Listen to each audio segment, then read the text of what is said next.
Hello, my name is Pat Hennon. I'm one of the Hennons that teaches people how to design and build homes at the Shelter Institute. Should we use green wood in building timber frames? This is a question that comes up all the time. And of course you should never use green wood to build timber frames, but it's all we do is use green wood to build timber frames. So what you want to do is think through what really is going on here. The problem with green wood is not really that it's green, but that it's full of water. And so the cell structure of the wooden cells is loaded with trapped water.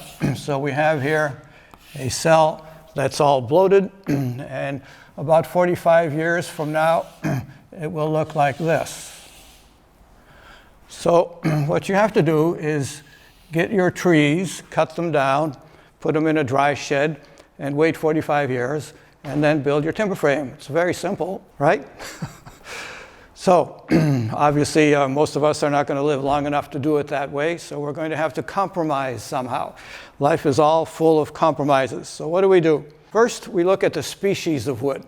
If we have wood that looks like this with a few very large cells, as opposed to wood that looks like this with lots of little tiny cells, we can think about this for a few minutes and try to picture what the difference is. On this tree, we're going to have glues tying the cells together, looking like this. And over here, we have glues tying all of these cells, looking like this. Which of these two is stronger? Well, obviously, this one here is glued so much more often and so much denser that it is stronger. And as water leaves this scenario, leaving many, many different sites, the effect is going to be much greater. So a drying piece of oak is going to twist and turn and crack with much more power than a piece of eastern white pine. So picking your species would be quite a difference. Here at Shelter Institute, we have our classroom made of white pine, and we have our store made of Douglas fir. And there's no question that the Douglas fir expresses drying quite a bit more than the pine does. So the first thing would be species. Next is, when do you cut the wood in the chronology of building your timber frame? Well, I have often cut a tree down, or maybe 20 trees down in one day, and the next day mill it on my sawmill, and then the day after that cut all the mortise and tenon joints and put them together. 50 years ago, when I did that with hemlock, I built the house, and it wasn't the first winter that windows started to crack. Now, hemlock tends to grow like this, and it shrinks as it dries in the reverse order.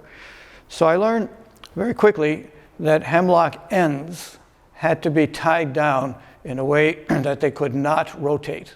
So that meant that the tenons and mortises had to be housed as opposed to simply budding. It also helps to consider steel in those situations. How could you put a threaded rod through with washers and bolts to lock ends of timbers to make them not twist? Now, I know that that's a sacrilege among true timber framers. So you want to create joints that lock the ends of the timbers in. The other thing is time. How long is the timber going to have to dry up? If you put a wood-burning stove in a fresh, new timber frame home and bring the temperature in that home up to 80 degrees, that will drive the moisture out of the wood in record time. That means that all of this shrinkage of all the cells, picture the cells around knots shrinking. You'll have a branch going this way sideways out of a timber like this. So since it's sideways, it's going to cause the timber to twist. And all of our timbers, of course, are full of knots. So if you give the timber too little time, then of course you're going to be getting all kinds of twisting and checking. So what we want to do is control the length of time. And that's done by preventing, surprisingly, preventing the timber from drying. Here's a cross-section of our timber. In most of timber framing situations, we're getting one timber out of one tree. If you're extremely wealthy, a congressman, something like that, then you would be cutting down redwoods and getting a timber out of the side of a tree. But most of us are stuck with this. So what happens here is that all of these cells around the outside of the timber are losing their moisture. And so they're all shrinking. So if you picture all of these guys here shrinking around a bunch of cells that are not shrinking, what has to happen? Well, all these, it's like a tug of war. All these cells are pulling this way, all these cells are pulling that way, and pretty soon you get this big split here. So that happens on all four sides. Now, usually these splits are not all that deep, so they don't affect the strength of the timber all that much. But what if we were to somehow seal the timber with a material that prevents the moisture from leaving fast? So now we have these cells on the outside losing moisture, and that gives the moisture deeper in the timber time by capillary action to work its way out to the outside. So now the entire timber is shrinking at the same rate, and you don't get the cracking. So we started, of course, sealing all of our timbers years ago, and we've had great success. I haven't had a cracked window in at least 30 years just by keeping the timbers from drying up too fast, and also, of course, admonishing our clients about raising the temperature too fast in the house and allowing the relative humidity to get too low too quickly. An extremely dry house will result in very quick drying. The other reason you don't want to dry your house up too quickly is that results in moisture condensing in parts of your house where you really don't want that happening. So the reality is that ideally we would have perfectly dry timbers that somebody has stored somewhere for 50 years and then offer it to us. But our population of the world grew tremendously in the past 50 years, so there is no such thing available. And the IRS charges taxes for inventory. So some of you may be aware that about 40 years ago, all lumber yards had sheds out back, 3 or 4 story tall sheds with racks and wood in those racks drying. And that wood was air dried, was not dried in a kiln, and that allows the moisture to migrate this way from inside to out slowly in the shade. Well, when the IRS started to tax that wood every January, of course, everybody got out of that, and today no wood is air dried. So the last topic, of course, is kiln drying. Why not kiln dry this wood? Well, all of the stick framers use wood that is kiln dried. And what that means is that in a matter of hours, all of the moisture is driven out of the timber. So imagine you being one cell. Pick any positions in your 2x4, and you're lying there in the cell, and all the moisture is driven out of you, and you go like that. And everybody else in the whole 2x4 is like this, having been dried up really fast. You can tell what happens when you go to Lowe's or Home Depot. You'll find that there's a big pile of twisted 2x4s that have been pushed to the back.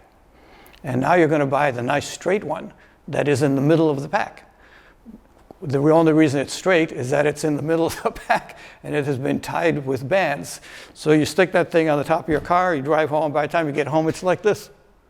So it was dried way too fast. Kiln drying is not a great way to have really high quality timber, but it is the state of the art today. All of these 1.5 inch, supposedly 2 inch 2x4s, 2x6s, 2x8s are kiln dried. So we could do the same thing with timbers, but it's extremely costly to kiln dry all the way down to the middle of an 8x10. So once again, you would have to be a congressman who has taken billions of dollars from the pharmaceutical industry, and then you would be able to do this. But for the rest of us, using green wood works out just fine. Now, of course, you always want to give your wood an opportunity to dry on its own. You certainly don't ever want your wood to get wet in addition to the wetness of being green. So we would like to always stack our timbers with plenty of airspace between them. So we would place them on top of logs. Then we would put a sticker, what's known as a sticker, in between them. This would be a 1x1 or a 2x2, and then pile up other timbers on top, so on. And we can make these piles as much as 4 feet tall. And air is able to flow through this. Down here on the ground, we should start off with a sheet of polyethylene film. Heat is constantly leaving the ground, and that heat pushes moisture up. That moisture comes up and then condenses at night on the cold timber. Place that you can see that is your car. Look at the bottom of your car in the morning. You'll find all this glistening moisture there. If you park your car over a piece of plastic, there won't be any of that moisture rotting it out. So we make this 4 feet tall, and then on top we would lay a sheet of plastic or a piece of plywood, something on there that will keep water from impregnating all of this wood. Then, wherever you have this pile of stickers, you should place your stickers 6 feet apart. So every 6 feet, you'll place a band with a ratchet. And you ratchet that as tight as you can get it, so that now all of the timbers are locked and unable to freely twist. They'll still twist because all of those cells, the accumulation of all those cells is quite powerful. But the straps with the come-alongs or even chain with a chain binder will cut that down to a minimum. You don't want plastic to go down the sides. You want that air to flow freely through it. And you'd like not to have the sun shining on this pile. So if you could place this under trees, shady, but still where the wind is constantly blowing. If you put it down in a swale where cold, moist air sits, that's not going to help get it better. It's all just common sense.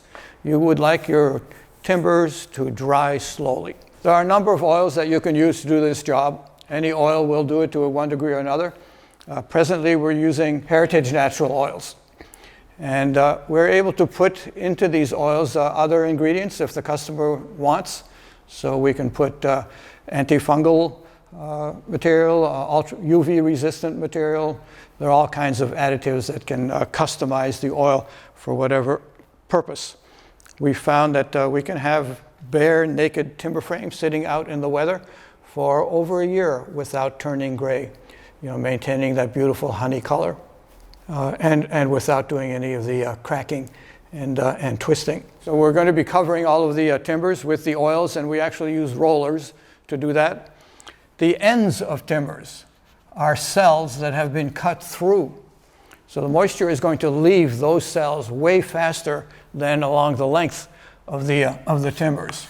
So the ends really have to be sealed more thoroughly. And on the ends, we actually use a paste wax. And we press that in with a trowel so that it's thoroughly sealed. Otherwise, we would get lots of cracks all along the ends. Thank you for watching, and we'll see you in another video. Hey there, thank you for watching. Here at Shelter Institute in Woolwich, Maine, we teach a wide variety of house building and timber framing and carving classes. We'd love to see you here, but if you can't make it to Maine to take one of our classes, our online class is available at shelterinstitute.com.